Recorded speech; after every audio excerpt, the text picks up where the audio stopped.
Oke, semua udah siap buat berangkat ke luar negeri? Tiket udah di tangan, koper udah siap. Tapi, tunggu dulu. Ada satu pertanyaan krusial nih.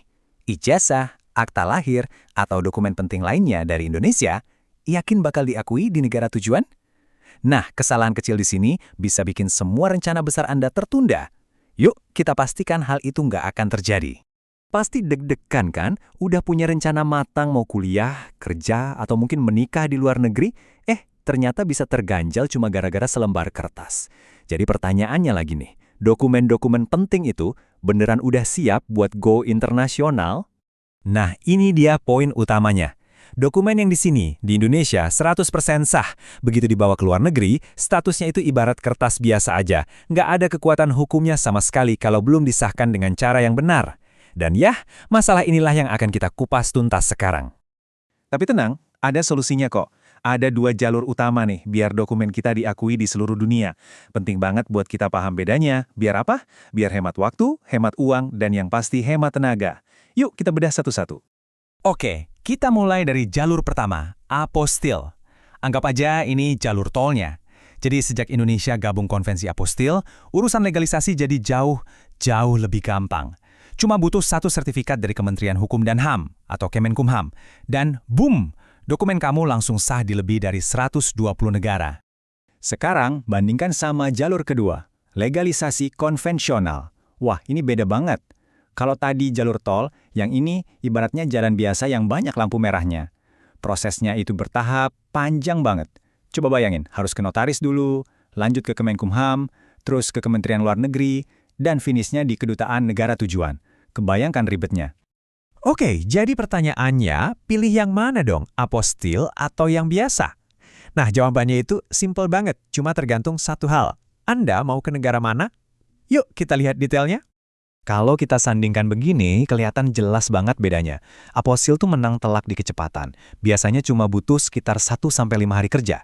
Dan juga simple, karena cuma satu pintu, Kemenkumham. Bandingkan sama legalisasi biasa yang bisa makan waktu berminggu-minggu bahkan lebih, karena harus lewatin 4 loket yang beda-beda.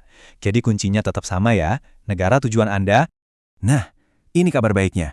Kalau tujuan Anda itu negara-negara kayak Amerika, sebagian besar negara Eropa, seperti Belanda dan Jerman, atau ke Jepang, Australia, Inggris, selamat.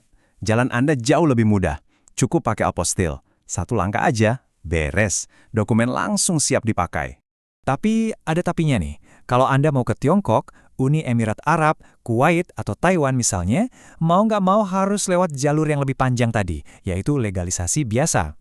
Kenapa? Ya karena negara-negara ini memang belum masuk ke konvensi apostil. Jadi proses verifikasinya harus lengkap, lapis demi lapis sampai ke kedutaan. Oke, sekarang kita udah tahu jalurnya. Tapi ini belum selesai. Justru kita masuk ke bagian yang paling krusial. Gimana caranya supaya permohonan kita nggak ditolak? Karena di sini, kesalahan sekecil apapun bisa fatal akibatnya. Jadi, tolong perhatikan baik-baik ya. Tips super penting nomor 1, dan ini harga mati ya, jangan pernah laminating dokumen asli. Saya ulangin lagi, jangan. Kenapa? Karena Kemenkumham itu perlu nempelin stiker atau cap langsung ke kertas fisik dokumennya. Kalau ada plastiknya ya gimana mau nempel?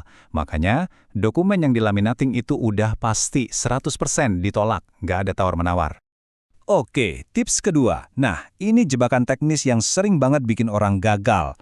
Jadi gini, tanda tangan pejabat di dokumen Anda, entah itu rektor, kepala sekolah, atau kepala dinas, itu harus cocok sama contoh yang udah terdaftar di database-nya Kemenkumham. Kalau beda dikit aja atau bahkan belum terdaftar, sistem mereka bakal otomatis bilang tolak. Ini sering banget kejadian loh. Tips ketiga, ini relevan banget di era digital. Karena sekarang daftarnya banyak yang online, kualitas scan dokumen itu jadi kunci. Jangan sampai hasil scan-nya buram, gelap, atau kepotong. Anggap aja kayak mau upload foto KTP buat daftar sesuatu, kan harus jelas banget. Nah, ini juga sama, sistem verifikasi itu butuh gambar yang super jernih buat bisa baca semua detailnya. Dan kutipan ini bener banget. Bayangin, rencana besar Anda bisa ketunda berbulan-bulan cuma gara-gara salah administrasi yang kelihatannya sepele. Kalau udah urusan legalitas internasional, nggak ada istilah coba-coba, semuanya harus benar dari awal, titik. Oke, setelah dengar semua potensi masalah tadi, wajar banget kalau kita ngerasa proses ini kok rumit dan banyak jebakannya ya. Nah, di titik inilah mungkin muncul pertanyaan, perlu nggak ya pakai bantuan ahli? Yuk kita bahas. Gimana? Udah mulai pusing lihat semua syarat dan risikonya? Kalau iya, tenang, Anda nggak sendirian. Ngurus birokrasi kayak gini emang bisa bikin kepala ngebul, apalagi taruhannya kan besar banget. Soalnya, kalau nekat ngurus sendiri, semua risikonya kita yang tanggung. Mulai dari ditolak karena salah input data, buang-buang waktu dan uang karena harus ngulang dari awal, sampai risiko dokumen penting kita hilang di jalan. Dan yang paling parah, bisa jadi korban penipuan, calo, atau agen abal-abal. Nah, disinilah peran mitra yang tepat. Pakai bantuan ahli itu bukan cuma soal biar gampang aja, tapi ini soal membeli kepastian dan ketenangan. Mereka udah hafal luar kepala seluk-beluknya, tahu aturan paling baru, dan yang terpenting, bisa mastiin dokumen berharga Anda aman sampai prosesnya tuntas. Jadi kalau Anda ingin fokus ke hal-hal yang lebih penting, kayak persiapan kuliah, karir, atau ngurus keluarga di luar negeri, dan menyerahkan urusan administrasi yang ribet ini ke ahlinya, Anda bisa langsung kunjungi jangkargroups.co.id. Dengan begitu, Anda bisa melangkah maju dengan tenang dan percaya diri karena tahu fondasi legal dokumen Anda sudah terjamin kuat.